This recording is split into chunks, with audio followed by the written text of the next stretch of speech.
on Gill's Exposition of the entire Bible, verse by verse. 1 John chapter 1, verse 8. If we say that we have no sin, notwithstanding believers are cleansed from their sins by the blood of Christ, yet they are not without sin. No man is without sin.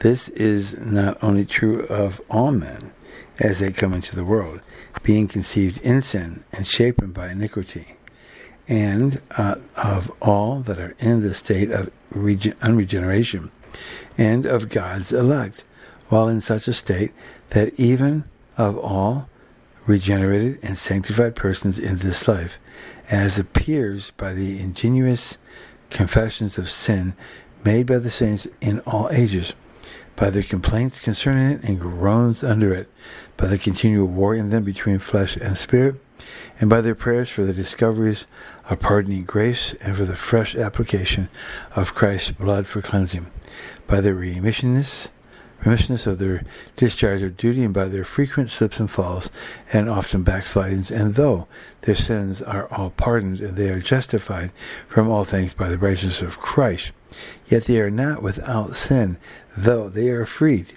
from the guilt of sin and are under no obligation to punishment on account of it, yet not from the beginning of it. Their sins were indeed transferred from them to Christ, and he has bore them and took them and put them away, and they are redeemed from them and are acquitted, discharged, and pardoned, so that sin is not imputed to them. But God sees no iniquity in them in the article of justification.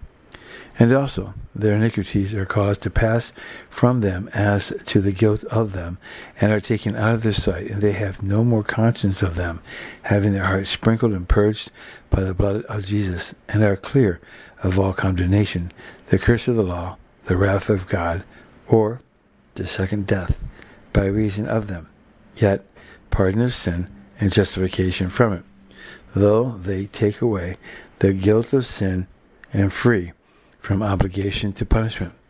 Yet they do not take out the being of sin, or cause it to cease to act, or do not make sins cease to be sins, or change the nature of actions of sinful ones to make them harmless, innocent, or indifferent.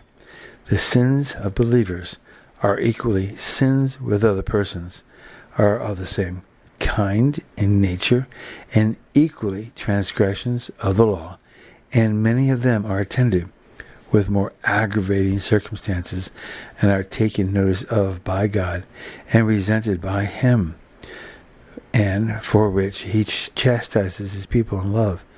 Now, though a believer may say that he has not this or that particular sin, or is not guilty of this or that sin, for he has the seeds of all sin in him, yet he cannot say he has no sin, and though he may truly say he shall have no sin, for in the other state the being and the principle of sin will be removed, and the saints will be perfectly holy in themselves, yet he cannot in this present life say that he is without it.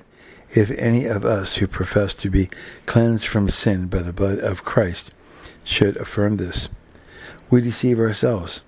Such persons must be ignorant of themselves, and put a cheat upon themselves, thinking themselves to be something when they are nothing, flattering themselves what pure and holy creatures they are, when there is a fountain of sin and wickedness in them.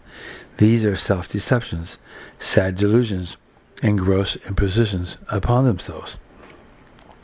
And the truth is not in us. It is a plain case.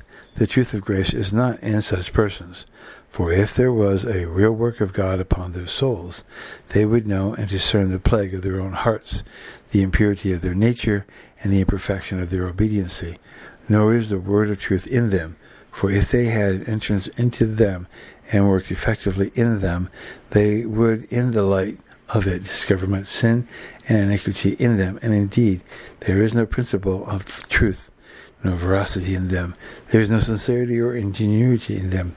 They do not speak honestly and uprightly, but contrary to the dictates of their own conscience.